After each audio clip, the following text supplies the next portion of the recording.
Hey, thanks for being a part of the conversation. Let's do some pod crashing. Episode number 311 is with Davis Miller from the podcast, The Tao of Muhammad Ali. Life's good. I'm having a fine time. You're in Charlotte. You're only a few miles from me. I'm in Asheville. Oh my God. I was going to ask you if you were still up there in Winston-Salem. So you know my history. I'm often in Winston. My kids still live there, and daughter there, and a lot of friends. But I moved to Asheville. Here's something I usually don't tell people. I was kidnapped in Hong Kong while on a magazine assignment, and when I escaped that, and I'm writing about that presently, and probably going to develop that into a podcast too. But when I managed to get out of Hong Kong, I always wanted to live in Asheville, and I got up here and kind of disappeared for a while, went undercover and was living off the grid. And I miss Winston, and I miss a lot of friends there, but Asheville's a beautiful place. Oh my God. And I'm an outdoor guy, so I hike most days and play all over the place. And those mountains right there, I mean, it's just amazing to be able to escape out there, because I mean, I swear those mountains are still very much alive. As ancient as they are, they still have a voice. Yes, indeed, they do. And I'm distinctly aware of that voice. You know, I hike most days, probably about 2 hours a day. It's a great place to live, to write too. And just finished a novel that's set in downtown Asheville, and darn happy about this podcast. It's a retelling of the stories from my book, The Tao of Muhammad Ali, which has been a #1 international bestseller and kind of a cult classic. And we're hoping to move it to a feature film. And really, the podcast is not a traditional podcast in any sense. It's deeply immersive, and it's sort of a sound movie that pertains to the innumerable ways that Ali saved my life. He's done it time and again. We became friends in the late 80s, and where a lot of people at that time were regarding him as sad and beaten up and punch drunk, he was anything but. He had Parkinson's disease. And I think became a more remarkable man in the second half of his life than he was in the first half. And most people don't know the stories of the second half of his life. And those are the ones that we're sharing with our guests as well. And their own experiences are the ways that Ali transformed their lives in the second half of Ali's own life. And having a blast with the podcast. And I think we're doing some things that have never been done before, not only about Ali, but got a real taste on my friendship with Ali, too, that was commissioned by the Washington National Opera. And the composer of that, DJ Spar, he composed the music for the podcast as well. So I think it's a very unusual piece of work, and I think has enormous crossover appeal. And I hope you'll give it a listen and have some fun with it. Well, it's more than just a listen. It's an experience, because I've been a part of that experience in the way that you have taken everything that really was going wrong in your life, and even you questioned it. How did I even become the author of books when everything that I did in school, right? Come on. Everything that you did in school was because you wanted to be one of the cool kids, and the cool kids are stupid.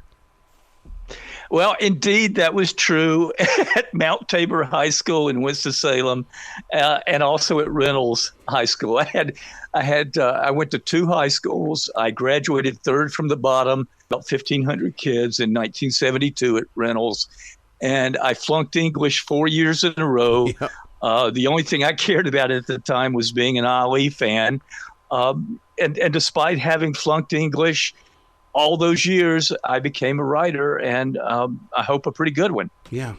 Well, your storytelling ability, because of my man Ali. Well, your storytelling abilities is amazing, because what happens is that I'm impressed with the attention span, because even in the first episode, now that's where I want listeners to begin it. Don't start it when you first get it on iHeart. You have to go all the way back to the beginning and get the story, because the way you break it up, and because you set it up, and then all of a sudden, in the same episode, you go into talking with another world champion.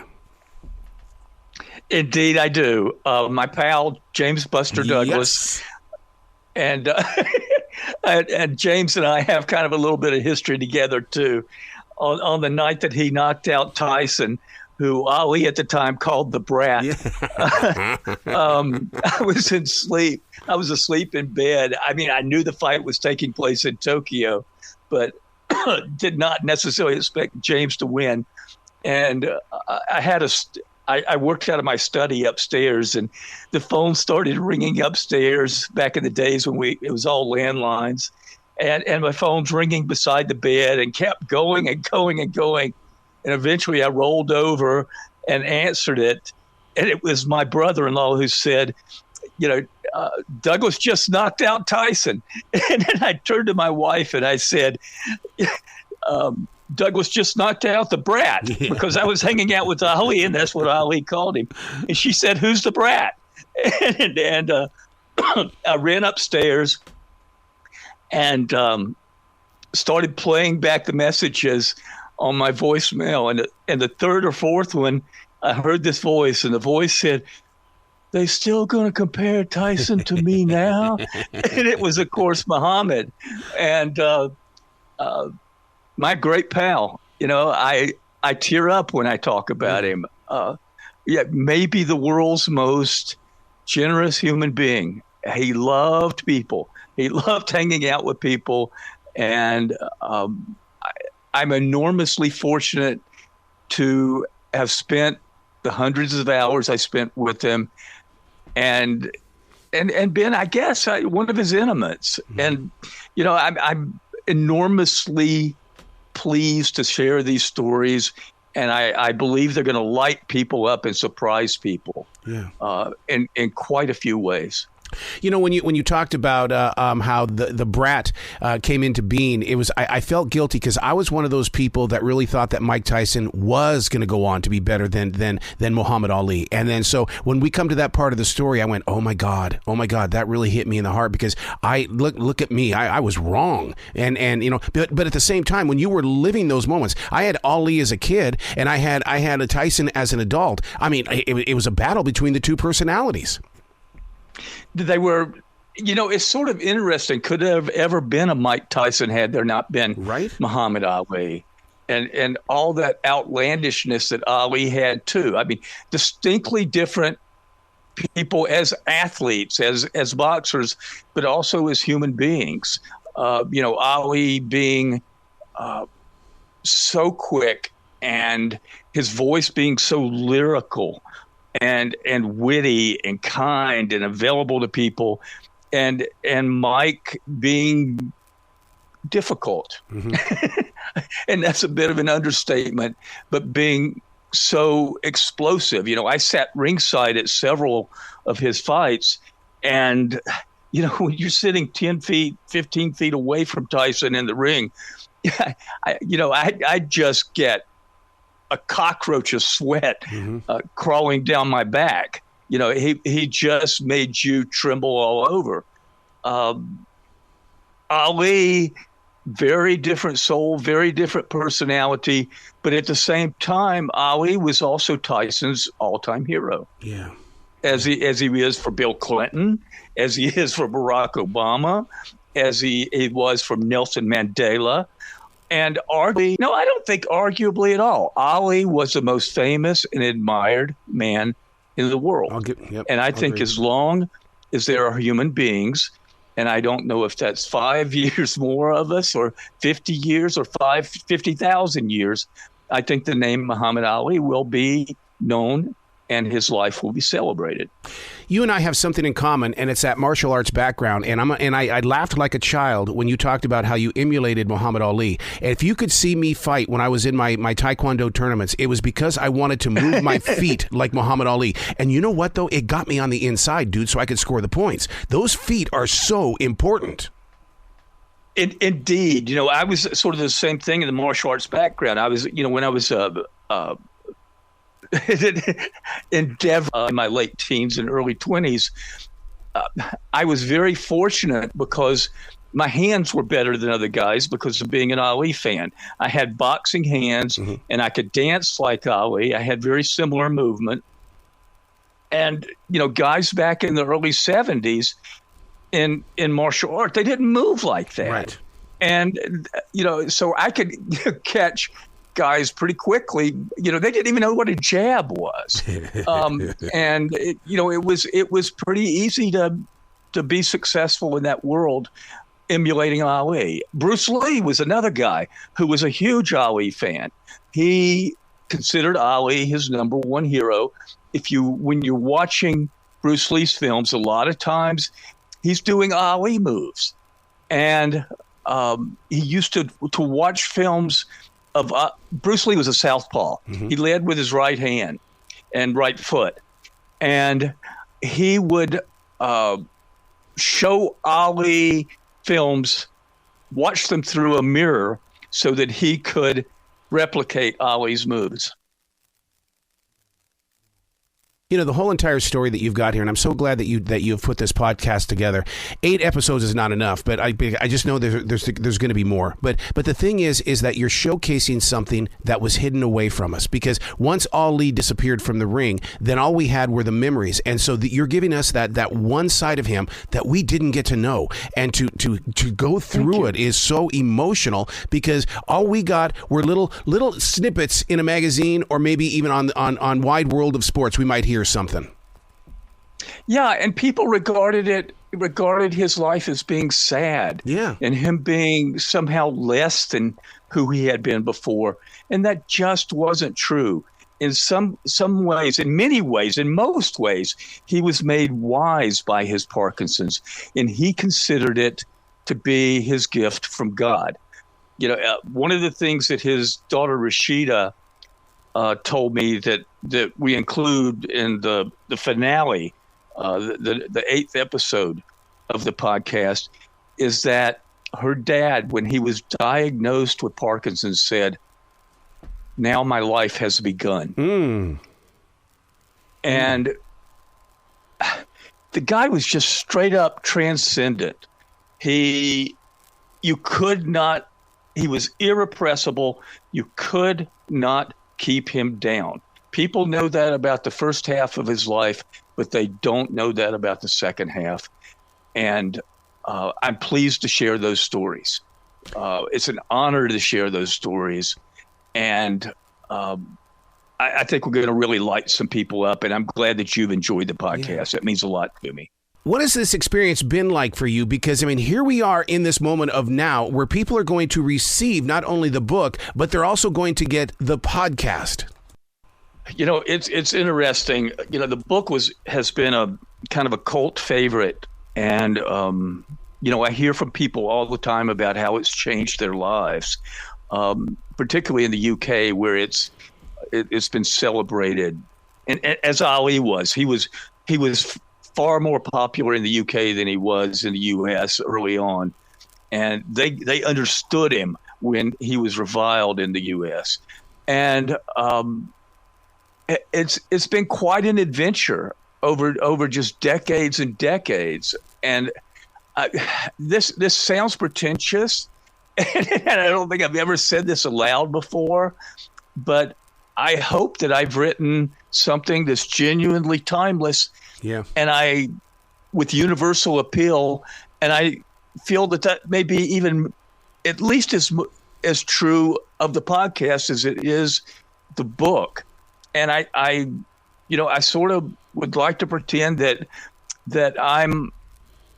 Ali is a genuinely mythological figure. That's not a pretense, but that I'm his Homer. I'm bringing Muhammad Ali's Iliad and Odyssey to the world. It's I get very emotional about it sometime. We're wrapping up the show now and doing the last couple of episodes of what may be a first season. Mm-hmm. And it's been tough, because it's not only about Ali, it's about the death of my mom, mm-hmm. my marriages, my children, a divorce, the death of Muhammad, the death of my dad, and the title, the Tao of Muhammad Ali. Just look at that as the Chinese word Tao means way. Yep. I follow in the path of Ali in some respects, and also reveal the ways that he moved through the world that most people don't know. And it is cathartic in some ways to do this. In other ways, it's like running around wearing my underwear on top of my head. But generally, I'm having a blast with it. And I'm very pleased that you are enjoying it and are connecting with it. And I hope that millions of people will. One of the things that it's to maybe many listeners, they're not going to understand this, but I think you as a martial artist and you being that close to Muhammad Ali, people who put themselves in rings like that learn to observe life from afar. In other words, we see things so far out there that when it comes to us, we are prepared for it. And so, but when we prepare for it, that means we're going to change our community in a way so they too can become prepared for it. That's interesting. I think that, martial art made me far more observant than I think I otherwise would have been. And in addition to which, the discipline it took to turn into a pretty good fighter, a pretty good martial artist, allowed me to become a writer as well. Mm-hmm. I was used to throwing 1,000 kicks a day, 2,000 punches a day. So to sit down and do rewrite after rewrite, to make a story lyrical, to make it sing, to make every word count, was not as difficult for me. Mm-hmm. as it would have been for someone who hadn't had that experience, I think. I'm very grateful for the life I had in martial art. Well, though at the same time, I'm also glad to have left it. Yeah. I didn't need to get beaten up anymore. It's just, I'm a little four-eyed, pointed-nosed, no chin, long neck, skinny white guy. And I didn't like getting hurt, and I didn't like hurting people. I just liked to look. Maybe my A guys are coming from a different place altogether. That's some rough individuals. Yeah, because they sure don't teach us in martial arts that kicking those body bags and things like that would be filled with lots of pain in your 60s. And you're going, oh my God, why do my legs and my arms still hurt? Absolutely true. I've had a hip replacement because of it. And, at the same time, I'm a lot younger than my years, maybe because of it too, though my bones are not. I'm still a big kid. And Ali is a lot of that. I mean, Ali was this wonderful cosmic child, even a cosmic brat. And, like to pick up the rug of the universe and shake it and see what was under there, and to cause trouble with it, and and I guess I do that in my writing in some ways too. Yeah. One of the things that, and I do pat you on the back for doing this. This is the first time that I've ever read something or heard something that embraces the spirit of Ali in the way of being calm and at peace. Because, when he became Muslim, we didn't understand what that was. We didn't know how do you go from Cassius Clay to Muhammad Ali. We didn't know anything. And yet here was this guy with all this confidence and all of this courage. And it's like, where is the peace? Oh, he found it. And you know what? I swear, Davis, you're the first one I've ever heard that's talking about it. Thank you, Arrow. I think I'm doing things that haven't been done.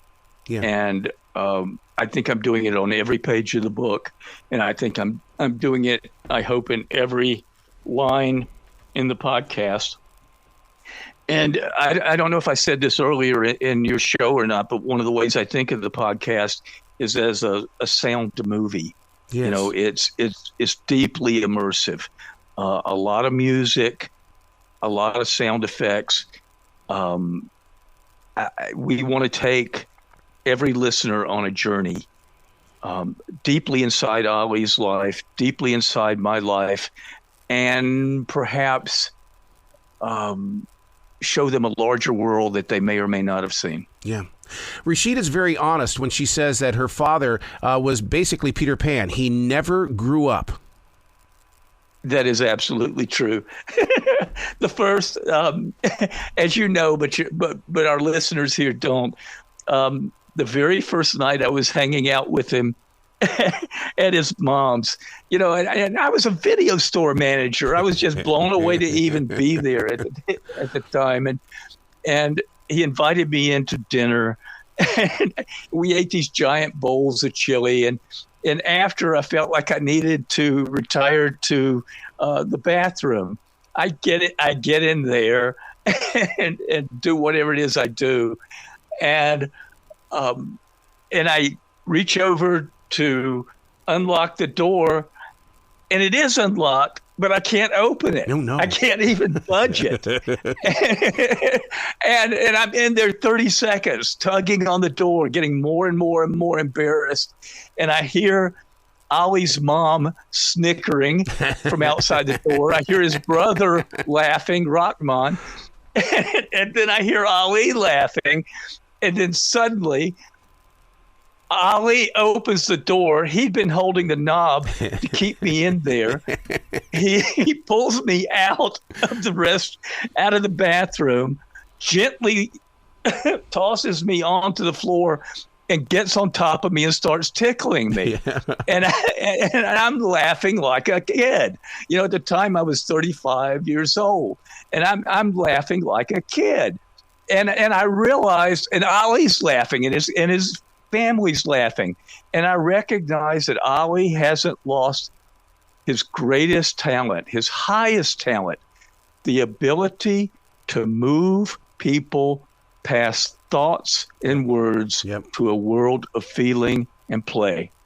Ali, the great cosmic child. Oh my God, Davis. My God, what a great way to end this episode, because that just explains the whole entire podcast and the book. And I'll bet you more listeners will go to the podcast first and then go to the book, because when you have the book, you're getting your own interpretation and your own emotions are so involved because their mind is speaking to them and it's not necessarily your voice.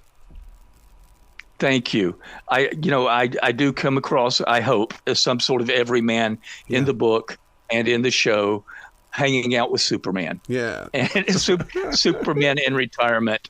And thank you. Thank you. You get the book. I do. And you get the show, and I appreciate that. I do. You got to come back to this show anytime in the future, Davis. I mean, you're up there in Asheville. I'm in Charlotte. We can meet somewhere in the middle, maybe in Hickory. Yeah, maybe we meet in Hickory and eat some Japanese food. There you go. Well, you be brilliant today, okay, sir? You too, sir. I greatly appreciate it, Arrow. You were fun.